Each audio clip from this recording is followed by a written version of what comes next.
एकादशी कौन है? कहां से प्रगटी है? माया? नहीं, एकादशी है कौन? क्यों इसकी इतनी प्रधानता है? क्यों इसकी पुण्यता है? ऐसा क्या है एकादशी में जो इसकी पुण्यता मानी जाए? कौन है ये जो भगवान नारायण तक एकादशी का व्रत करते हैं? सुभद्रा जी को भगवान जगन्नाथ ने, जगदीश ने एकादशी का व्रत कराया था। बद्रीनारायण भगवान को माता लक्ष्मी ने एकादशी का व्रत कराया था। क्यों? चंद्रायण एकादशी व्रत की माता। एकादशी है कौन? तो कहा जिसको व्रत करने पर भगवान नारायण भी जिसका व्रत करते हो, भगवान माता लक्ष्मी जिसका व्रत करती हो, वो एकादशी है कौन? तो शास्त्र वर्णन करता है महाराज, स्कंद पुराण का सुंदर चातुर्मास्य खंड के अंतर्गत वर्णन आया है महाराज। एक बार भगवान विष्णु आनंद में विराजमान थे, पद्मावती और माता लक्ष्मी दोनों उनके पास में विराजी हुई थी। दोनों बैठी, भगवान लक्ष्मी और पद्मावती दोनों बैठी है, एक सिर के पास, एक चरण के पास। कुछ समय बाद वहीं पर ब्रह्मदेव का आगमन हुआ और ब्रह्मा जी आगमन पाकर भगवान नारायण पद्मावती से लगकर उठे और उठकर लक्ष्मी की ओर झुके। झुकने पर इन तीनों के समागम से भगवान नारायण के हृदय चित्त से एक कन्या प्रकट हो गई। उस कन्या का नाम एका था। क्या नाम था? एका। अब 10 उसके गुण इतने प्रबल थे, वो 10 गुण उसके बड़े प्रबल थे कि वो एका जिसको निहारती थी उसको संपदावान बना देती थी। जिसको देख लेती थी उसके जीवन में वो आनंद की अनुभूतियां करा देती थी। एका जिस मार्ग से जाती थी उस मार्ग के द्वार खोल देती थी। एका का पुण्य इतना पुण्य प्रखर। पद्मावती और लक्ष्मी ने कहा महाराज ये बेटी आपके द्वारा निर्मित हुई है, इसका कन्यादान करना चाहिए। हमारे यहाँ हिंदू धर्म में रीति है, जिस दिन कन्यादान करा जाता है उस दिन व्रत रखा जाता है। अब आजकल रखते कि नहीं रखते हो मालूम नहीं, और कन्यादान करते समय व्रत रखा जाता है। व्रत रखना, एका का कन्यादान करना है। भगवान बोले कन्यादान करें, किसको दें? एका किसको दी जाए? एका प्रदान किसको करी जाए? पुण्यता किसको दी जाए? भगवान नारायण ने उसी समय लक्ष्मी और पद्मा से पूछा, तुम बताओ। पद्मा लक्ष्मी दोनों एका से पूछी, एका बताओ इसका पुण्य हम आपका हस्त कमल आपको प्रदान किसको करें, हम किसको दें? एका कहती है पिताजी। भगवान से कहती है नाथ कृपा करिएगा, मेरे को अगर प्रदान करना चाहती हो, अगर मुझे देना चाहते हो तो एक काम करो, एक काम करो। यदि आप देना चाहते हो तो भगवान एक काम, माता ने कहा कि पिताजी अगर कुछ देना चाहते हो तो ऐसी कृपा करो, संसार के मनुष्य अगर मृत्यु लोक में आकर के अंदर 2 एकादशी का भी पुण्य भाग अगर ग्रहण करते हैं तो ये एका उनकी होती है और वैकुंठ का राह खोल देती है। इनके जाने से पहले अगर मैं प्रवेश करती हुई जाऊंगी और इनके मार्ग को सुलभ बनाती हुई जाऊंगी। वो एका 10 गुण के कारण एका। सबसे पहला नियम एकादशी व्रत का, सबसे पहला नियम है कि आप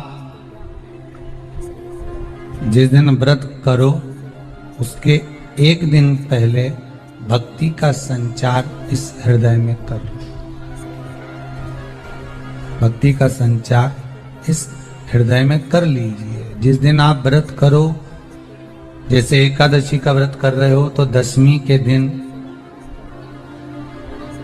शाम का समय जब आवे, रात्रि जब होने लगे, शाम का समय आवे और रात्रि का आप जब भोजन ग्रहण करो तो उस भोजन में कोई ऐसा पदार्थ ग्रहण मत करिए जिस पदार्थ के कारण आपकी एकादशी बिगड़ जाए।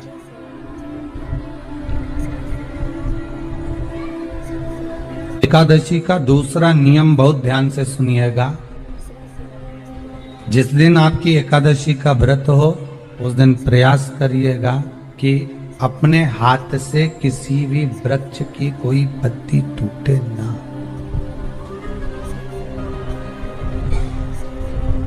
अपने हाथ से किसी भी वृक्ष की, पौधे की, किसी भी वृक्ष की पत्ती अपने हाथ से ना टूटे। बहुत ध्यान दीजिएगा महाराज। एकादशी का ये दूसरा नियम है कि अपने हाथ से किसी पौधे की, किसी वृक्ष की, किसी डाली की कोई पत्ती टूटे ना, कोई पत्ती ना टूटे, इसका प्रयास करिए।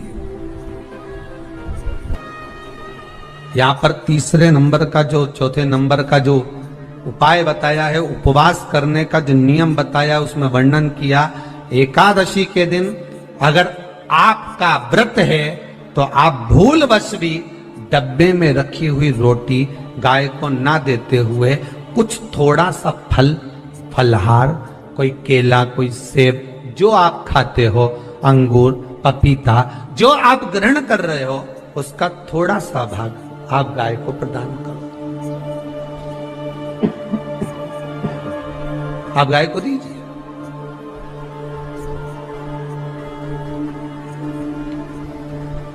रोटी ही दी है, डब्बे में से निकाल के ले गई, गाय आई है, रोटी देना, देव मना नहीं। बाकी के दिन आप आपके बेटे से कह दो रोटी दिया बेटा जा, पर आप अपने हाथों से, आपका व्रत है तो आप फलाहार आप कर रहे हो तो फलाहार का ही दान गौ माता को दीजिए। पांचवा वर्णन किया चतुर्थ भाव में, बन सके जितना एकादशी के दिन भगवान का ओम नमो भगवते वासुदेवाय का जाप करें या अपने गुरु मंत्र का स्मरण करें, या जो मंत्र आपके हृदय में समाहित हो, श्री शिवाय नमस्तुभ्यम, ओम नमः शिवाय, राम कृष्ण शिव, जो मन पड़े उसका भजन करें, पर दिल से करें। जितनी देर करते बने उतना देर।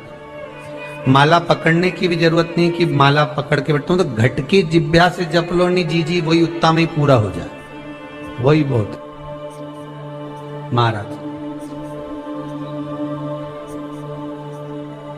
पांचवा नियम कहा, जिस दिन आपका व्रत रहे किसी निंदक से बात ना करें। निंदक जानते हो?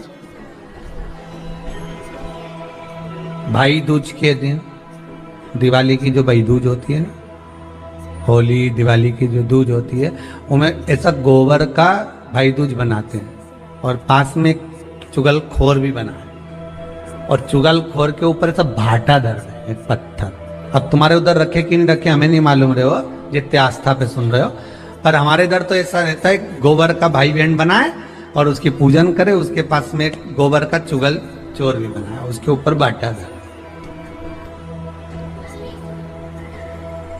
कथा वर्णन कर रही है, निंदक से बात ना करें। मान लो किसी ने आकर आपको निंदा कर भी दी तो तुरंत सूर्य नारायण भगवान का दर्शन करें और 3 बार उनका दर्शन कर कर नेत्र बंद करें, तब जाकर वो निंदा जो अंदर गई है, अंदर पवित्रता प्रदान करेगी, तब जाकर एकादशी का व्रत लगेगा। पहले तो प्रयास करो, अगर जो निंदा करने आता है ना तो उसको उस दिन एकादशी वाले दिन दरवाजे पे लिख दो कि चुगल चोर। फिर कहा जीव की हत्या ना करे, अगला नियम है अपने द्वारा जीव की हत्या ना हो, प्रयास करना किसी को कष्ट ना हो। 18 नियम में से एक नियम और, प्रयास करिएगा एकादशी जब भी करें तो द्वादशी से जुड़ी हुई करें, 10वीं से जुड़ी हुई एकादशी कम करें। जो वैष्णवों की एकादशी कौन सी होती है? जो एकादशी द्वादशी से जुड़ी हो, 10वीं से नहीं। 10वीं से जुड़ी हुई एकादशी व्रत कहलाती है और द्वादशी से जुड़ी हुई एकादशी पुण्य फल प्रदान कर कर वैष्णवों को भगवान के चरण में छोड़ आती है। इसलिए एकादशी द्वादशी से जुड़ी हुई होना चाहिए। वैष्णव एकादशी। फिर अगला वर्णन किया गया। महाराज शास्त्र कहता है, अगला वर्णन जो किया गया उसमें बताया, प्रयास करें जिस दिन एकादशी हो उस दिन घर में बुआरी झाड़ू आदि जो लगती है वो दूसरा लगा लें। क्यों? उसका वर्णन है, अगर आप बुआरी लगाएंगे, झाड़ू लगाएंगे, पोछा लगाएंगे तो हो सकता है कोई जीव आपके हाथ के द्वारा मर जाए। तब एक बार ये कथा हमने काशी में कह दी थी। कहां करोगे? सारे व्रतों में केवल एक व्रत ऐसा होता है एकादशी का, जिसका उद्यापन पहली एकादशी पर भी कर सकते हो। सारे उद्यापन में केवल एक उद्यापन ऐसा होता है, सारे व्रतों में एक व्रत का उद्यापन ऐसा होता है, वो है एकादशी का। ये जरूरी नहीं कि 26 पूरी होगी तभी तुम करोगे, या तो पहली में ही कर लो या फिर 26 पूरी हो तब कर। पर उद्यापन, अब तुमको ऐसा लगे कि हाँ मैं अभी तो जीऊंगी हो, अभी तुम्हारा बाल भी धोला नहीं हुआ, तुमको ऐसा लगे तो अभी तो मैं तो बढ़िया। तो पहली पर करने से क्या फल मिलेगा? तो एकादशी की नियमावली कहती है, अगर मान लो आपने पहली एकादशी पर भी उद्यापन कर लिया, इसके बाद में जितनी एकादशी करोगे वो सारी तुम्हारे खाते में जुड़ती जाएगी। मतलब बैंक में खाता खोल लो, ठीक है? खाता खोल लिया, अब जितना कमाता जाओगा उसमें डालते जाओ, जितनी कमाई करके लाओगे उसमें जमा करते जाओ। एकादशी एक बार उद्यापन पहले में भी हो गया तो बाकी का पुण्य तुम्हारे खाते में आ जाएगा, उसका पुण्य। एकादशी का उद्यापन बड़े महीने में माघ शुक्ल एकादशी के दिन, माघ का महीना हो, शुक्ल पक्ष की जम के बोलिए एकादशी हो, प्रयास करना कि आप उद्यापन करें। भले 5, 10, 11, 12 जितनी एकादशी हो जाए, 26 हो जाए तो ज्यादा अच्छी है, नहीं तो आप करें तो माघ महीने की शुक्ल पक्ष की एकादशी के दिन आप उद्यापन करें। प्रयास रखें, प्रयास रखें। बड़े महीने के अंतर्गत जो उद्यापन, हाँ चतुर्मास के अंतर्गत उद्यापन नहीं होता एकादशी का, बहुत ध्यान दीजिए। ये जो सावन भादो कुंवर कार्तिक जो 4 महीना होते हैं भगवान के शयन करने के, इसके अंतर्गत एकादशी का उद्यापन नहीं होता, और इसके अंतर्गत उद्यापन करना भी नहीं चाहिए एकादशी। एकादशी का उद्यापन माघ महीने की शुक्ल पक्ष की एकादशी के दिन आप बहुत प्रेम से आनंद के साथ करिए महाराज। परंतु एकादशी के उद्यापन में सबसे ज्यादा अगर कुछ जरूरी होता है तो 24 तरह का नैवेद्य जरूरी होता है। कितने तरह का? 24 तरह का नैवेद्य। अब आप कहोगे गुरुजी उद्यापन हम कर रहे हैं एकादशी का, तो उसमें तो फलहार का हमें नैवेद्य बनाना चाहिए। तो फिर ये पुराण के अंतर्गत स्कंद पुराण में ये चीज लिखी है कि एकादशी का जब उद्यापन करते हैं तो 24 तरह का नैवेद्य बनाकर सिद्ध करते हैं। 24 तरह का नैवेद्य जान रख लेना, हलवा बना लो, खीर बना लो, पूड़ी बना लो, सब्जी बना लो, पकोड़ा बना लो, भजिया बना लो, ऐसे 24 तरह का नैवेद्य अलग अलग चाहिए। पर लोग क्या करते हैं, खोपरा पाक बनवा लेते हैं 1-2 किलो और 24 जगह रख देते हैं। स्वीकृत नहीं है। 24 तरह का नैवेद्य रखा जाता है। महाराज एकादशी के दिन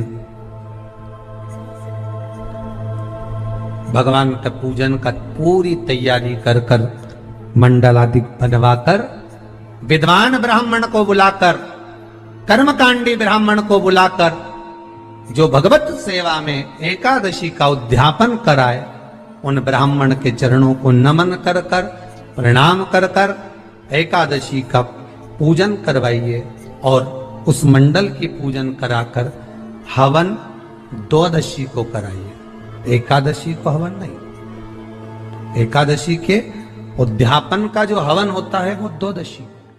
शिव महापुराण की कथा सुनने से क्या मिलता है? हम कहते हैं शिव महापुराण की कथा सुनने वाले की दो चीजें बदल जाती हैं। एक, उसके दिन बदल जाते हैं और दूसरा, उसका दिल बदल जाता है। शिव महापुराण की कथा सुनने वाले के दिन भी बदलते हैं और दिल भी बदलता है।